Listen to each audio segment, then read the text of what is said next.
Bonjour à tous chers amis, Rosh Chodesh Iyar, Chodesh Tov. Nous sommes aujourd'hui, début du mois d'Iyar, on va continuer ce qu'on avait déjà commencé avant, le fait de Pessah, qu'on s'était arrêté pour apprendre les lois de Pessah. On va continuer les lois de Mouktsé, les lois de Mouktsé Shabbat, qu'on a commencé depuis un certain temps, qu'on peut revoir déjà sur l'application Etorah, les 3 premiers cours. Et aujourd'hui, on va continuer avec ce qu'on appelle le Mouktsé Gamo, ou bien Mouktsé Chamour, certains disant qui veut dire le Mouktsé dur, le Mouktsé grave. On a vu déjà qu'est-ce que c'était un Mouktsé calme, un Mouktsé facile. On a vu dans quelles circonstances on peut éventuellement bouger certains éléments Shabbat si on le détourne de son utilisation originale. Aujourd'hui, on va voir par exemple la question qu'on s'est arrêtée la dernière fois sur les tefilines. Est-ce qu'on peut déplacer les tefilines Shabbat dans le cas où tu les trouves, dans le cas où ils sont dans un endroit où tu voudrais peut-être les protéger, ou dans différents cas, dans différentes circonstances. Aujourd'hui, on va voir, pas seulement ça, on va voir par exemple les déchets, les emballages, des matières premières qui n'ont apparemment aucune utilité pour l'instant dans leur état d'être, dans leur état comment ils sont. On ne peut rien faire avec. Mais ça, c'est tout ce qui est le Mouktsé Chamour. D'abord, on va terminer dans ce qu'on avait vu la dernière fois par rapport à tout ce qui était le Mouktsé Kal, le Mouktsé facile. Et on avait vu aussi avec différents appareils électroniques. Ça, c'était tous les éléments qu'on a vu la dernière fois. Klish Martole Eter, Klish Martole Issour, un objet dont officiellement c'est utilisé avec des choses qu'on aurait pu utiliser Shabbat sans problème. Un objet qu'on ne peut pas utiliser Shabbat, donc on peut l'utiliser pour une déviation de l'utilisation originale. Aujourd'hui, on est à la page 31. À la page 31, on va voir par rapport aux tefilines. Les tefilines sont considérés comme un klishim l'artolé qui veut dire un ustensile qu'on ne peut pas utiliser Shabbat. Pourquoi? Parce qu'on n'a pas le droit de mettre les tefilines Shabbat, comme c'est écrit dans le Shulchan Aruch. Yalkut Yosef, Shulchan Aruch, sans différence, Siman 308. On ne peut pas les tefilines Shabbat. Néanmoins, est-ce qu'on a le droit de les déplacer comme n'importe quel mouktsé, comme n'importe quelle chose qu'on ne peut pas déplacer? Si par exemple les tefilines sont placées dans un endroit qui risquerait de tomber, ou bien que les gens vont profaner, ne pas se comporter comme il faut, on a le droit de les prendre et de les mettre dans un endroit protégé. Surtout qu'en général, les tefilines ne sont jamais comme ça, sans boîtier, sans pochette, ni rien. Malgré que c'est ce qu'on appelle le tzorech atzmo, pour le bien-être des tefilines. En règle générale, on n'a pas le droit de bouger un iPhone, par exemple Shabbat, parce que tu cherches le bien de cet iPhone ou quoi que ce soit. Mais là, c'est différent. Alors, la question que tout le monde demande en général, est-ce que les tefilines, c'est vraiment mouktsé? Pourquoi les tefilines, ça serait mouktsé? Pourquoi on n'a pas le droit de bouger un objet de tefilines? Apparemment, qu'est-ce qu'il y a dedans de mal dans les tefilines? C'est un parchemin? C'est un morceau de la Torah? C'est pour ça qu'on va essayer de comprendre ensemble qu'est-ce que comment un mouktsé. Je sais. On va voir on va voir la source. Pourquoi les tefilines, c'est interdit de déplacer? D'abord, pourquoi les tefilines, c'est mouktsé? Est-ce qu'on n'a pas le droit de mettre les tefilines Shabbat? Pourquoi on ne met pas les tefilines Shabbat, etc. Prenons ça de manière plus large. La Gemara vient nous dire la phrase suivante. Ma'am Nachot, page 36b. Yachol aniach adam tefilin be-Shabbat ve-Yom Tov. Un homme a le droit de mettre les tefilines Shabbat et Yom Tov. A priori, on peut poser la question pourquoi pas, est-ce qu'on peut ou pas? Talmud Lomar, la Gemara te dit Vayu le-hot aliatra al-totafot ben-inecha, qu'on dit dans les schémas tous les jours.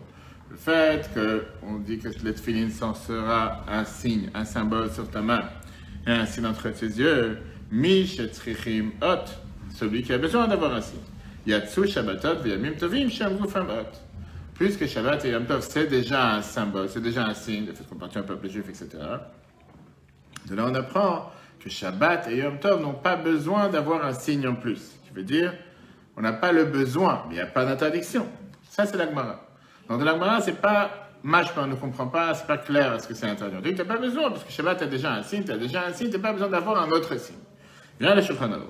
Code de loi juif, le Shulchan Aruch, qui te dit la chose suivante, dans le Siman 31, Seif 1, le Shabbat ve Yom Tov, assur la nier tefilin. Shabbat et Yom Tov, on n'a pas le droit, c'est interdit de mettre les tefilin.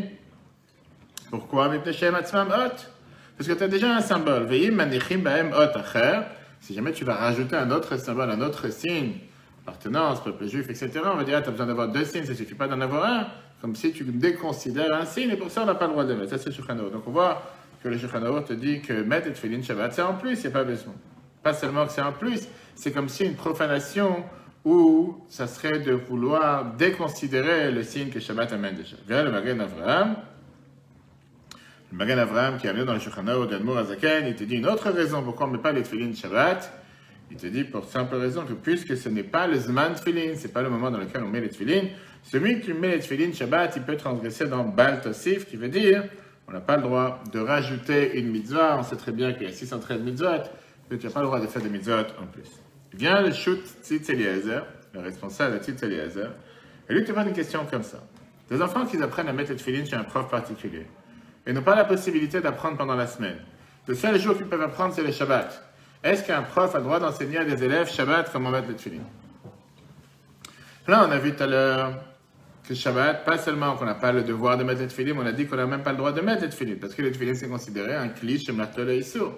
Mais il y a une situation dans laquelle on peut permettre de mettre les tefillin Shabbat. Quelle situation? L'Agmara te raconte dans l'Agmara Nida, page 51. À l'époque, les Bnei Ma'arava avaient l'habitude, quand ils enlevaient les tefillin, aujourd'hui on ne le fait pas, personne ne le fait, ils disaient une bénédiction, Vetsivanu lishmor chukav. C'est pour ça qu'on enlève les tefillin, il y a une mitzvah. Il y a une mitzvah de mettre et une mitzvah de les enlever. En deux mots, le fait qu'on ne met pas les tefillin quand on n'a pas le devoir de les mettre, automatiquement, il vient sur ça une bénédiction. Vient le Magen Avraham, dans le Siman 29, et il vient et te dit, d'après ce qu'on a dit que Shabbat, on n'a pas le droit de mettre les tefillin, alors pourquoi on ne fait pas une bénédiction d'enlever les tefillin avant Shabbat? Et d'ailleurs, c'est écrit dans Shulchan Aruch. Aujourd'hui, on ne fait pas de bracha quand on enlève les tefillin. Même quand tu les enlèves, Erev Shabbat ben Hashpashot, Erev Shabbat dans le coucher du soleil. Et il te répond, quand est-ce que Shabbat c'est interdit de mettre les tefillin si tu les mets pour une mitzvah? Mais si tu les mets, puisqu'on a dit que le passage tu vas les mettre comme une mitzvah, c'est comme si tu profanes ou tu ne considères pas le fait que Shabbat est déjà considéré un hôte, un symbole, un signe pour le peuple juif, pour ça tu as besoin de rajouter quelque chose d'autre. Mais si tu les mets pour une autre raison, c'est pas considéré un zilzul, c'est pas considéré que tu es en train de profaner ce signe de Shabbat, et de cette manière-là, tu as le droit de mettre le tefillin Shabbat. Donc, il n'y aurait pas d'interdiction totale de mettre le tefillin Shabbat, et c'est la raison pour laquelle on n'a pas besoin de faire une bracha avant de les enlever. Alors, revenons à la question qu'on a demandé tout à l'heure. Un prof, est-ce qu'il a le droit d'enseigner à des enfants comment mettre le tefillin Shabbat, puisque ici, c'est pas pour la mitzvah de mettre le tefillin, pour le limud.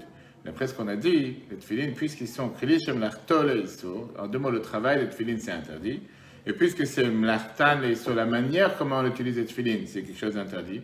Même pour une mitzvah, automatiquement, c'est interdit. Là, tu rentres dans un problème nouvel. Effectivement, il n'y a pas d'interdiction de mettre les tefillin, mais tu n'as pas le droit de déplacer. Comment tu peux enseigner à des enfants de mettre les tefillin Shabbat sans que tu puisses se déplacer? D'après ce qu'on vient de voir, a priori, ce ne serait pas un problème. Parce que comme on a dit tout à l'heure, un kli chez Mlachtol et Issour, tu peux le déplacer, même le terreur qu'il faut. Un cas comme ici, que tu veux apprendre à enseigner à voir les tefillin, ça serait apparemment un exemple parfait de qu'est-ce que ça veut dire le terreur goufo pour le bien-être des tefillin.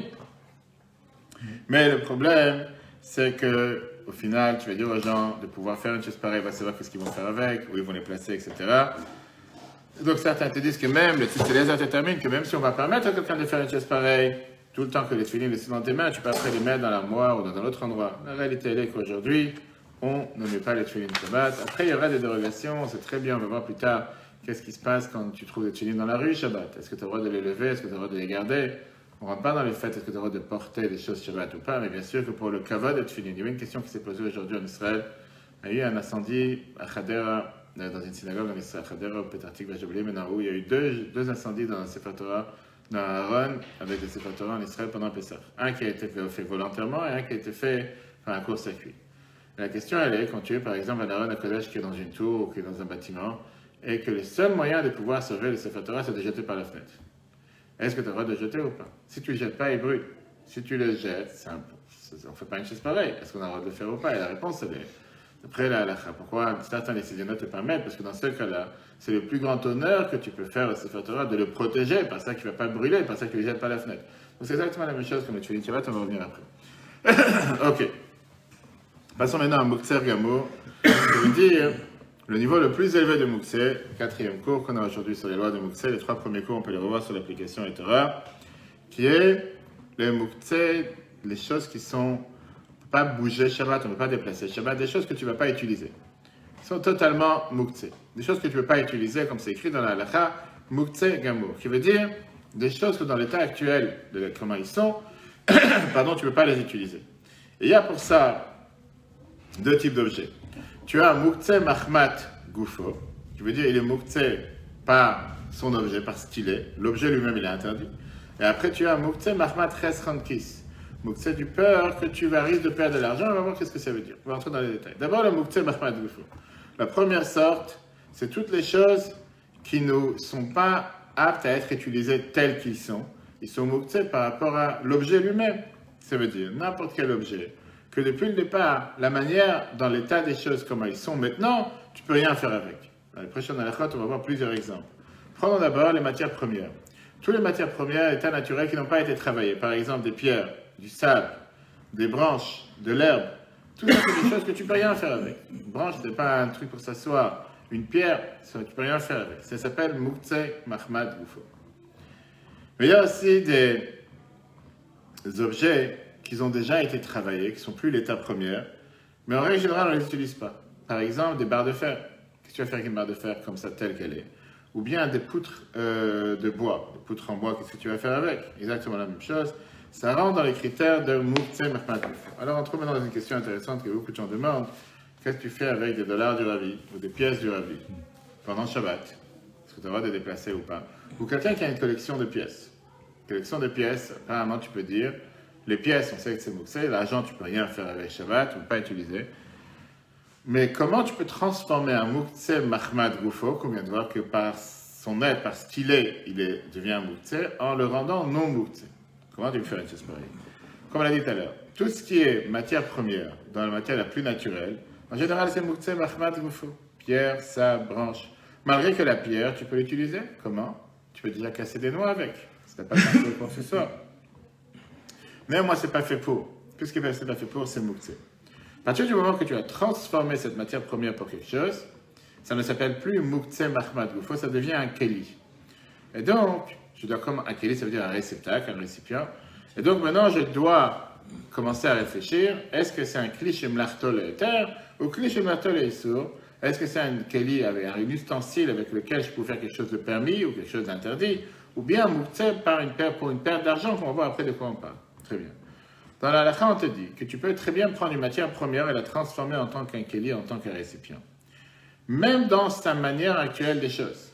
Comment? Si par exemple tu as condamné ou tu as décidé d'utiliser cet objet pour un but particulier. Dans le langage de la halakha, ça s'appelle yichud. Yichud ne veut pas seulement dire s'unir un homme et une femme dans la même pièce. Yichud, ça veut dire que tu as été meyached, tu as fixé cet objet pour quelque chose de particulier, rien d'autre. Exemple, prenons l'exemple de la pierre. Si tu as pris une pierre, depuis le départ, tu as décidé que cette pierre, elle tient pour tenir la porte. Parce qu'il y a du vent, il y a du courant d'air, et tu n'as pas un bloc-porte, tu as des fois des gens qui ont des morceaux de bois qui mettent pour bloquer ou quoi que ce soit.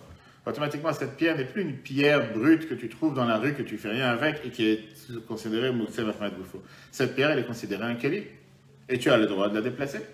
Parce que depuis le départ, tu as fixé que cette pierre, elle n'est pas là en tant que pierre qui me dérange, je n'ai rien à faire avec. C'est une pierre que j'utilise comme ustensile pour bloquer la porte. Pareil. Tout dépend de l'utilisation. Exact. À partir du moment que toi, tu as fixé, qu'est-ce que tu veux faire avec? Pareil, du sable, qui en règle générale, qui est dans une boîte pour s'amuser, pour un jeu, pas du sable de la mer. Pourquoi ça serait muktzeh? Ça devient un keli. Après, on verra pour quelle utilisation tu veux faire avec. Pareil, une branche, qu'on a dit tout à l'heure. La halakha te dit que tu as le droit de couper une branche avant Shabbat pour l'avoir sur la table, une branche d'arbre, pour pouvoir faire du vent pour les mouches. Alors, c'est, comment on appelle ça, qui donnent dans tous les mariages, comment on appelle ça, les éventails. Tu peux utiliser ça comme un éventail, exactement, d'accord? En deux mots, le fait que tu as décidé de prendre cette branche et de l'utiliser comme un keli, utiliser comme un ustensile, pour faire quelque chose que peut-être au départ la branche n'avait pas fait pour, mais toi tu as décidé de le faire, et pas de problème. Mais pour ça, il faut deux conditions. Les deux conditions de yichud, qui veut dire de sélectionner, de mettre de côté cet objet pour l'utiliser pour Shabbat, il faut d'abord que ça soit fait pendant Shabbat. Tu ne peux pas prendre une pierre dans la rue Shabbat, ou par terre dans ton jardin, et dire tiens, je vais l'utiliser pour un but. Pendant Shabbat, je vais le transformer. Il faut qu'avant Shabbat, il a été dédié pour cette chose. Sinon, il a comme muktzeh. Pourquoi? Il y a dans la halakha qui dit que migo de iktzai ben hashmashot, iktzai le kule yoma. Puisque pendant ben hashmashot, au moment que Shabbat est rentré, cet objet était considéré déjà muktzeh. Automatiquement, il est devenu resté muktzeh pour tout le Shabbat. Tu veux, pendant Shabbat, changer son statut. Deuxièmement, il y a des différences. Qu'est-ce que tu vas faire avec cet objet? Par exemple, comme j'ai dit tout à l'heure, tenir une porte par la pierre, c'est normal, on va dire, c'est quelque chose qu'on a l'habitude de faire. Maintenant, il n'y a pas besoin de l'avoir fait pendant un long moment. Le fait qu'avant Shabbat, tu as dit, tiens, je vais utiliser cette pierre pendant Shabbat, pourquoi pas? Maintenant, même si tu ne l'as pas pensé, tu ne l'as pas dit, mais tu l'as montré que tu l'as fait ça une fois, automatiquement, cet objet est maintenant destiné, c'est cette pierre et pas autre chose. Mais si, par exemple, c'est quelque chose qu'on n'a pas l'habitude de faire, tu es en train d'étudier, il y a du vent, et tu veux prendre une pierre pour mettre sur le livre pour que les pages ne volent pas. Ce n'est pas quelque chose qui est courant. En général, tu peux utiliser un autre livre, tu peux utiliser autre chose. Tu dois penser clairement que tu vas l'utiliser pour ce but. Alors, comme j'ai dit tout à l'heure, tu sais très bien que les pièces et l'argent et les billets en général, c'est Muktzeh Mahmad Gufo. Quelqu'un qui a reçu une pièce du Rabbi, qui a reçu $1 du Rabbi, ou que c'est pour une protection, est-ce que c'est considéré Muktzeh ou pas? La réponse, elle est, d'après ce qu'on vient de voir, non. Pourquoi c'est pas Muktzeh? Puisque ce n'est plus une valeur d'argent, ça n'a plus, c'est pas fait pour acheter quoi que ce soit, tu vas plus l'utiliser pour acheter, ça n'a plus de l'argent. C'est plus considéré comme ces fameuses parchemins, ces goulottes pour protection, etc., etc. Surtout qu'il est maintenant fixé pour ça. C'est pas quelque chose que demain il va retenir de l'argent. Non, tu vas plus l'utiliser pour de l'argent. Et pareil, quelqu'un qui a une collection de pièces, une collection de timbres, une collection de billets, que c'est très bien qu'il ne va pas les utiliser, c'est pas fait pour utiliser, c'est fait pour garder, c'est fait pour collectionner. Ils ne sont pas Muktzeh Shabbat. Pourquoi ils ne sont pas Muktzeh? Parce qu'ils n'ont plus leur valeur d'argent, ça ne vaut plus l'argent, comme tu aurais pensé au départ, que c'est quelque chose qui vaut de l'argent. Tout ça, c'est écrit dans le Chot Shabbat, chapitre 19, et le Kut Yosef, Siman 308, etc. La suite. Qu'est-ce qu'on a dit? Le deuxième cas, c'était la neige. La neige, c'est vrai qu'en Israël, c'est pas courant. Dans le monde, ça dépend quel endroit. Tu as des endroits où il n'y a que ça. Et tu as envie de jouer avec la neige Shabbat. Tu as envie de faire des bonhommes de neige, tu as envie de faire des enfants, ils veulent s'amuser. Ou bien de la neige qui dérange. Des fois, tu arrives avec un demi-mètre ou un mètre de neige. Ça dépend des endroits en Sibérie, il y a des shtuchim. À New York, beaucoup d'endroits. Je ne parle pas maintenant de faire des bonhommes de neige ou de faire des ballons de neige Shabbat, que c'est un autre problème. Ça n'a rien à voir avec Muktzeh, c'est un autre souci. On dit que c'est une interdiction à cause de bonnet, construire, faire des constructions de Shabbat. On va pas de ça. Là, on parle maintenant, est-ce que la neige, elle est Muktzeh ou elle n'est pas Muktzeh? La poussière, la terre, c'est Muktzeh. Pourquoi? Parce que c'est quelque chose qui ne vaut rien. L'eau n'est pas Muktzeh. Pourquoi l'eau n'est pas Muktzeh? Parce que l'eau, c'est apte à boire pour les animaux, pour laver, etc. Et on parle de n'importe quelle eau qu'il y a dans le monde, que ce soit les fleuves, que ce soit la mer. Alors, quel est le statut de la neige? La neige, dans l'état actuel des choses, tu ne peux rien faire avec, tu ne peux pas la boire, tu ne bois pas de la neige. Même si on sait que dans certains endroits, on construit des mikvaot, on remplit l'eau de pluie avec la neige, parce qu'il n'y a pas de pluie, mais il y a de la neige dans les montagnes, etc. Est-ce qu'on compare la neige au statut de la terre? En deux mots, qu'elle est Muktzeh, parce qu'il n'y a aucune utilisation dans l'état actuel des choses, ou bien la neige est comparée à l'eau, puisque dans un certain temps, elle va devenir de l'eau, tu la sépares, etc. L'Agmara, Shabbat, P51b, te dit clairement, Ein meraskin, lo et shaleg, velo et barad, on n'a pas le droit d'écraser ni la grêle ni la neige pendant Shabbat pour obtenir de l'eau. Là, on parle de changer le statut de la neige et d'écraser des glaçons, etc., parce que c'est interdit Shabbat. Mais bouger la neige, il n'y a pas d'interdiction. Pourquoi? Puisque la neige, par définition, elle va changer son statut. Elle va finir par fondre. Et elle va venir de l'eau, automatiquement, on la considère comme un état d'eau, même si aujourd'hui, ce n'est pas encore de l'eau, et elle n'est pas considérée comme quelque chose qu'on ne peut pas utiliser ou qu'on ne peut pas manger. On va rentrer après dans tout ce qui est qu'on a le droit de bouger des écorces, des pots, Shabbat. Tu as cassé des noix, tu as cassé des noix de coco, quoi que ce soit. On verra que les pots, en général, c'est considéré Muktzeh, des coquilles d'œufs, etc. À tel point que la Noua Zaken, il écrit dans son siddur que c'est bien d'éviter de manger des noix non épluchées pendant Shabbat, à part le problème de Borer, qui est le problème de trier entre le bon et le mauvais. Les pots, en tant que tels, n'ont aucune utilisation sans le fruit. Et donc, il y a une interdiction de les déplacer en tant que Muktzeh, et il dit que c'est difficile de faire attention. C'est pour ça qu'on a vaut mieux les éviter Shabbat. On verra ça plus tard. Prenons le deuxième exemple, justement, de qu'est-ce que ça veut dire Muktzeh Mahmad Gufo, qui veut dire quelque chose qui est Muktzeh pour la chose elle-même, la chose en soi. Par exemple, quand tu as des déchets du manger qui ne sont plus mangeables, comme des os, alors tu peux entrer dans l'endroit où tu as des chiens. Et il y a des chiens qui ont l'habitude de manger des os, de s'amuser avec des os, etc. Que dans ce cas-là, on considère les os comme Bachal Balechaim, à manger des animaux, et que là, tu pourrais éventuellement les déplacer, comme c'est écrit dans Shulchan Aruch Siman 308. Même si, Yakout Yosef, Rabbi Avadia te dit, même si tu n'as pas l'habitude de donner des os aux chiens, mais comme en règle générale, c'est des os que les chiens s'amusent avec et qu'ils mangent, parce qu'ils mangent des os vraiment, ils s'amusent, alors il y a pas on ne discute pas. On parle dans un endroit où il n'y a pas de chiens, etc.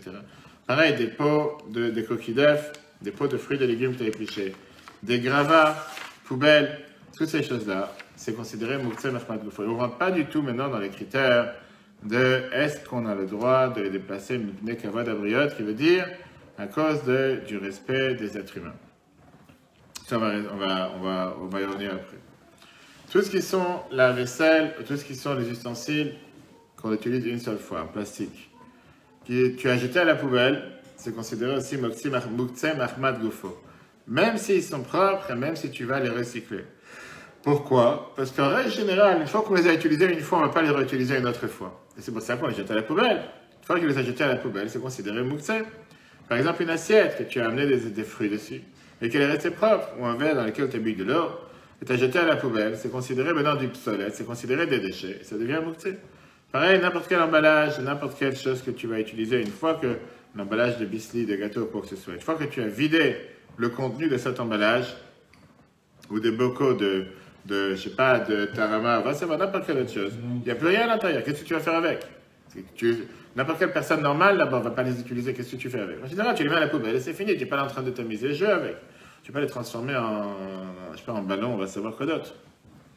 Qu'est-ce qui se passe quand tu manges Shabbat? Et c'est un long débat, on verra ça plus tard. Les situations connues avec Mouktseh dans les déchets. Tu manges Shabbat à manger, tu as une arête dans la bouche, par exemple. Ou bien un os, ou bien une graine, un pépin, etc. Là, c'est un grand débat entre Sfarad et Ashkenaz. Après, la Noazaken, tu peux les mettre de côté, tu ne peux pas les enlever de la bouche, les mettre de côté avec la langue, tu peux le cracher de la bouche. D'après les Sfaradim, tu peux le sortir avec la main, tu enlèves l'arête ou quoi que ce soit. Mais d'après tous les paskim, même Ashkenaz, si tu manges avec des autres personnes, et t'as honte, c'est pas quelque chose d'arbre de commencer à cracher des choses de la bouche, tu as le droit de sortir avec la main, de les mettre de côté, et c'est la raison pour laquelle, comme j'explique à chacun qui va manger à la maison, pourquoi on a l'habitude, Shabbat, de faire certains isomorphes, le gefilte fish, qui veut dire du poisson, pas pané, mais du poisson écrasé. Et chez les Sfaradim, ils font des boulettes de poisson. C'est justement pour éviter ces situations dans lesquelles tu auras des morceaux de poisson entiers où il y a des arêtes, et tu vas commencer à rentrer dans des casse-têtes. Comment tu vas enlever les arêtes de la bouche Shabbat, etc. Alors, la question est la suivante. Comment se fait-il, on vient de dire, et ça c'est une règle générale qu'on a dans la halachot de Shabbat, que quand tu as kavod abriot, quand tu as le respect des créatures, respect ceux qui sont dans l'entourage, tu as le droit de faire certaines choses que si tu aurais été tout seul, tu n'aurais pas pu le faire. Viens l'Agmara. Et l'Agmara te dit la phrase suivante. L'Agmara, Shabbat, page 143, 1, te dit la phrase suivante.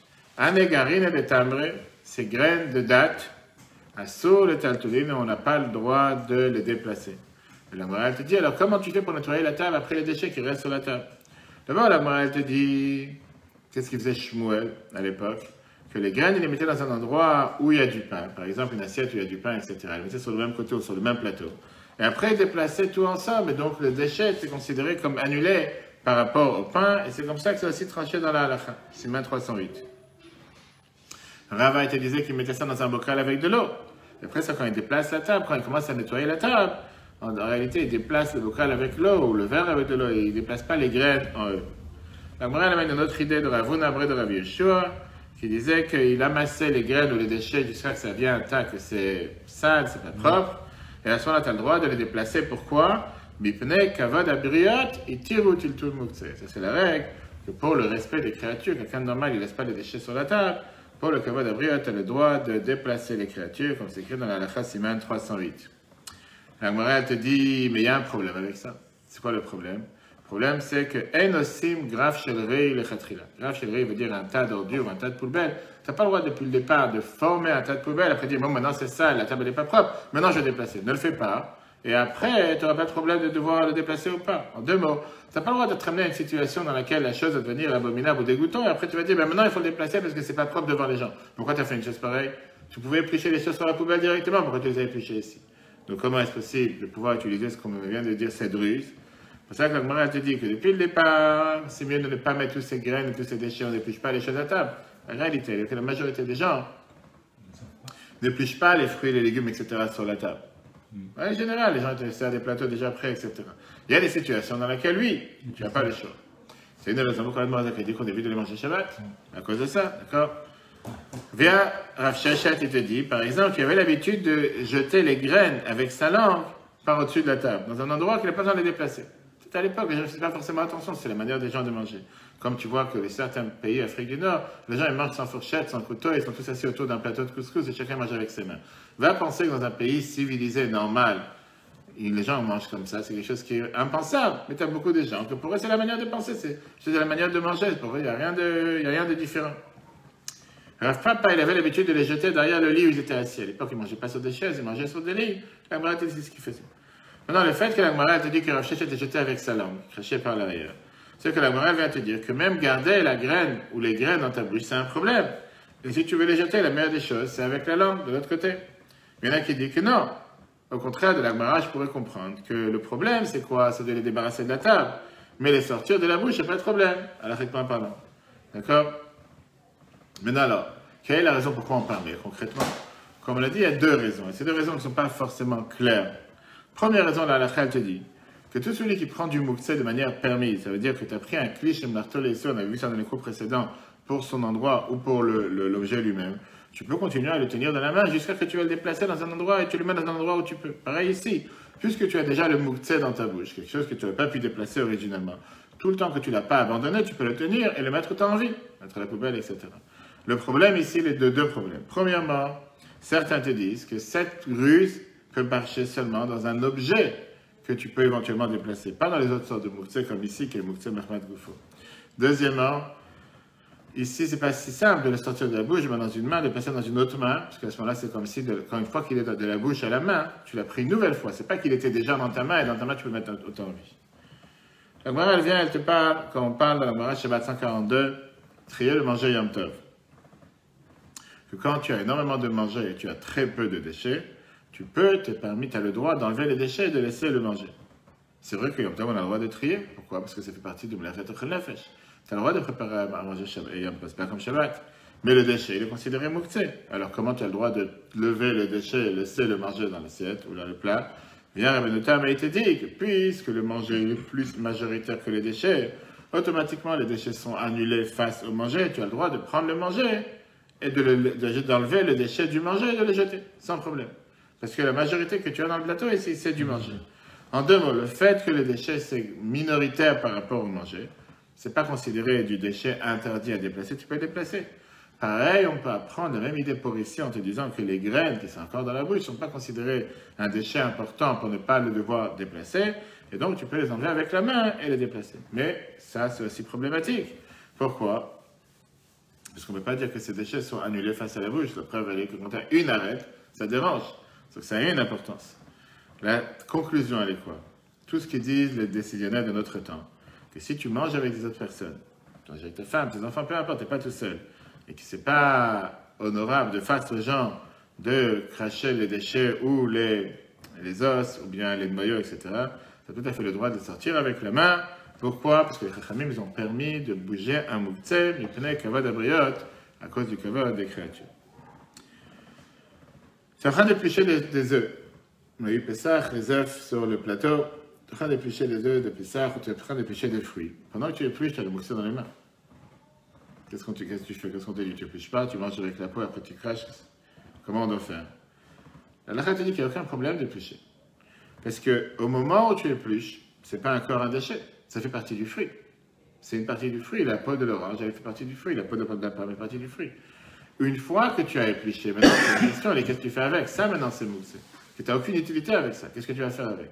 Pourquoi le mettre ici, après le mettre dans un autre endroit, après le mettre dans un troisième endroit?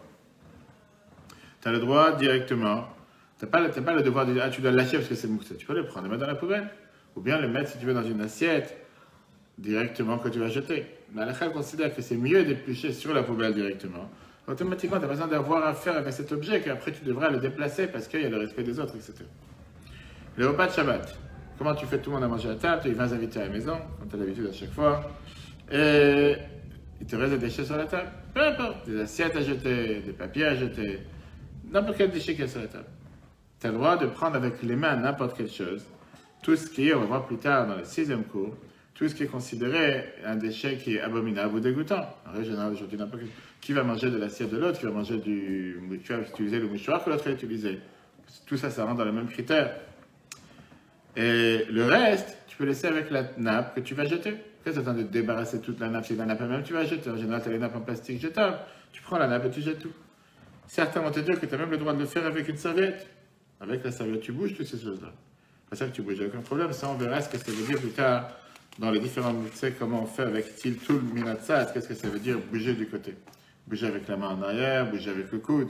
Bouger pas d'une manière normale. Parlons de l'argent. Tout ce qui est de l'argent espèce, pièces, billets, chèques, etc. sont considérés Muktzeh Mahmad Gufo. Muktzeh, parce que tu n'as aucune utilité aujourd'hui, tu ne peux rien faire avec. Tu ne peux pas l'utiliser pour quoi que ce soit. Et c'est la raison pour laquelle ils ne sont même pas considérés un cliché marteau et issour, un objet, comme on l'a vu, un marteau et les autres choses qu'on a vues dans le passé, mais c'est considéré Muktzeh Mahmad Gufo. Alors, prenons la question d'une carte bancaire. Une carte bancaire, tu peux l'utiliser pour autre chose, oui ou non? Difficilement. Pourquoi difficilement? Carte bancaire, carte magnétique comme une carte pour sortir de l'argent. Aujourd'hui, tu as les cartes oranges pour les bus, carte de sécurité sociale, carte, je sais pas, d'aumônerie, carte NID, une carte d'identité, etc. Tu peux utiliser, tu es en train d'apprendre, tu veux mettre la carte entre les livres pour te rappeler la page que tu vas apprendre. Un exemple? Pourquoi? La halakha te dit que les pièces, on a dit c'est Muktzeh Mahmad Gufo parce que c'est pas un keli, d'accord? Parce que tu ne peux pas les utiliser. Pareil les billets. A priori, n'importe quel moyen de paiement, carte bancaire, même si c'est très sophistiqué, digital, tout ce que tu veux, puisque c'est un moyen de paiement, son corps, la chose en soi, la carte, tu ne peux rien faire avec, c'est Muktzeh Mahmad Gufo. Et là, la réponse, elle est non. Pourquoi? Parce qu'il y a une différence entre une pièce, billet, et ces cartes-là.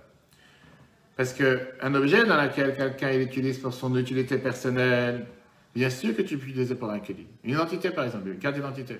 C'est les ID que tu as aujourd'hui accrochés quand tu rentres à l'hôpital, tu rentres en prison, tu es à n'importe quel endroit. Tu as une carte avec ton nom, etc. dessus. D'accord? Pourquoi ça serait considéré comme un objet Muktzeh Mahmad Gufo?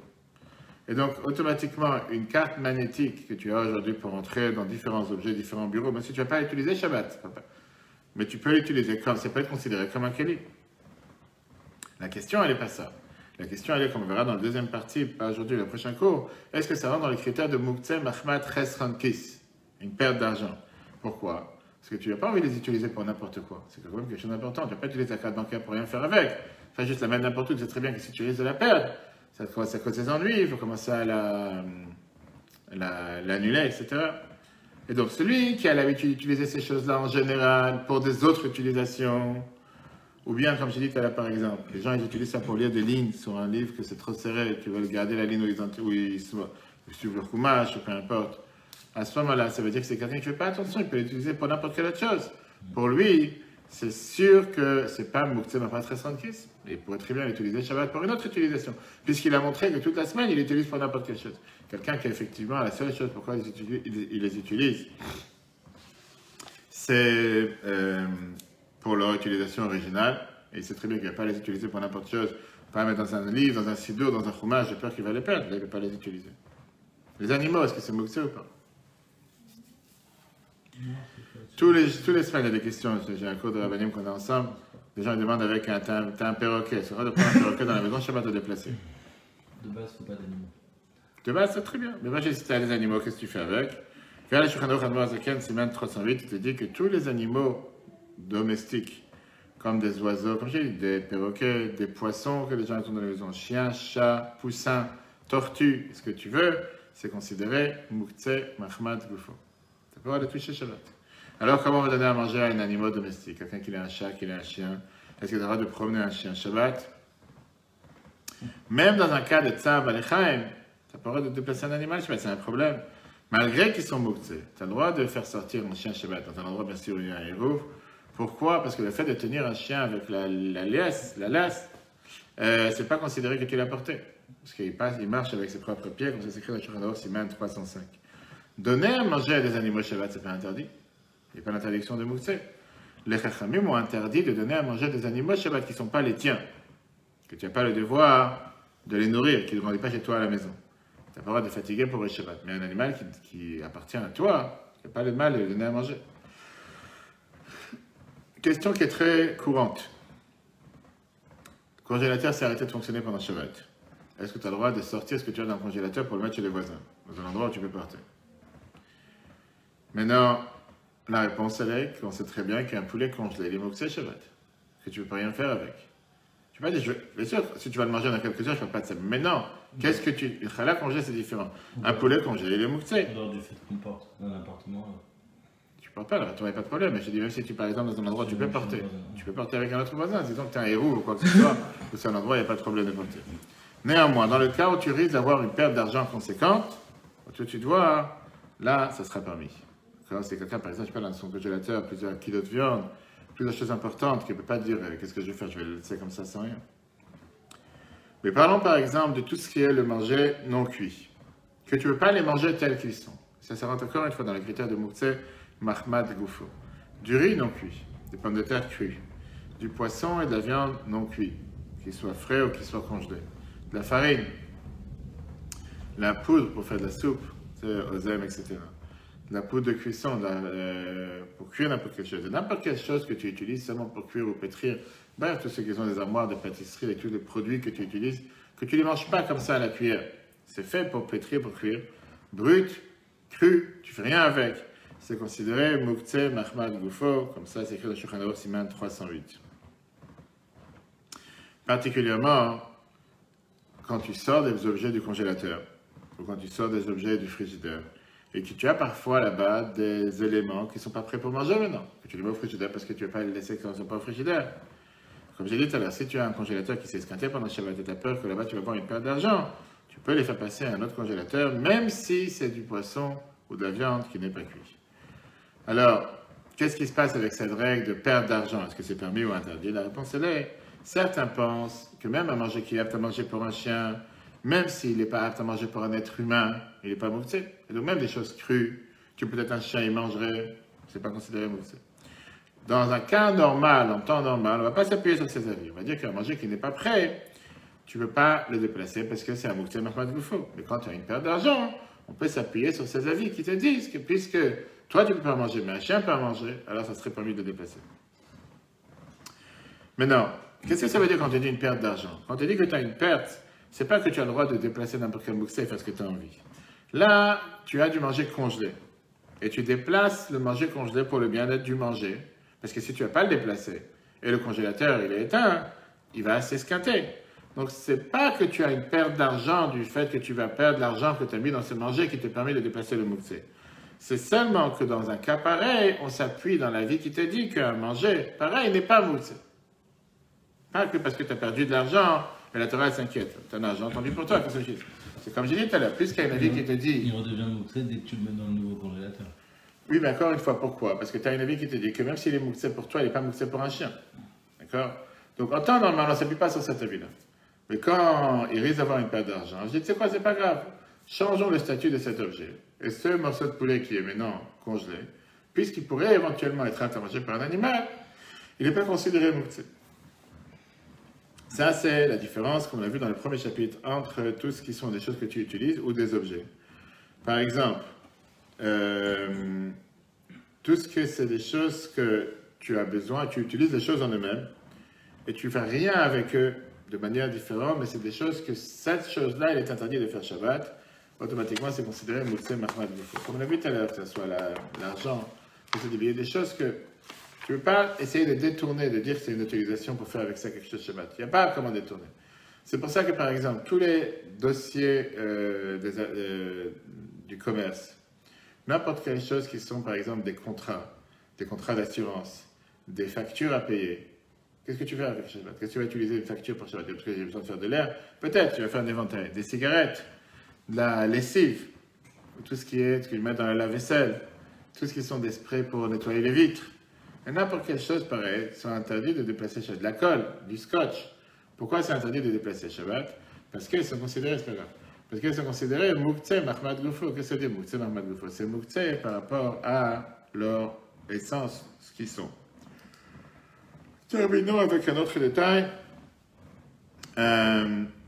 Morceau d'un keli cassé, quelque chose qui a été cassé, par exemple un verre, tu as cassé une assiette, etc. Ou bien même un keli qui est cassé, tu peux le jeter à la poubelle. Pour le jeter à la poubelle, il est considéré Mukse Mahmat Gufo, qui veut dire il est considéré Mukse par rapport, parce que tu peux rien faire avec. Après, on verra bien sûr la semaine prochaine. On a tout à fait le droit de balayer, mettre au côté, c'est un verre qui s'est cassé une assiette. Encore une fois, par rapport au danger, de peur que quelqu'un va marcher dessus. La semaine prochaine, si on continuera avec tous les autres objets. Quand tu as par exemple une armoire qui s'est déboîtée, un banc, une chaise qui s'est déboîtée, une porte qui est sortie de son endroit, est-ce que c'est considéré Mukse ou pas? Est-ce que tu as le droit de remettre ça en place pendant Shabbat ou pas? On verra après le deuxième critère, qu'est-ce que c'est Mukse Mahmat 1336? Qu'est-ce que ça veut dire Mukse quand il y a une perte d'argent? En deux mots, les gens n'aiment pas utiliser cette chose-là de peur que ça s'esquinte, ça s'abîme. Est-ce qu'on a le droit de déplacer Shabbat ou pas? Tout ça, on verra la semaine prochaine. Le cours sera en replay sur l'application eTorah sur Google et Apple. Très bonne journée à tous. Chodesh Tov, que de bonnes nouvelles.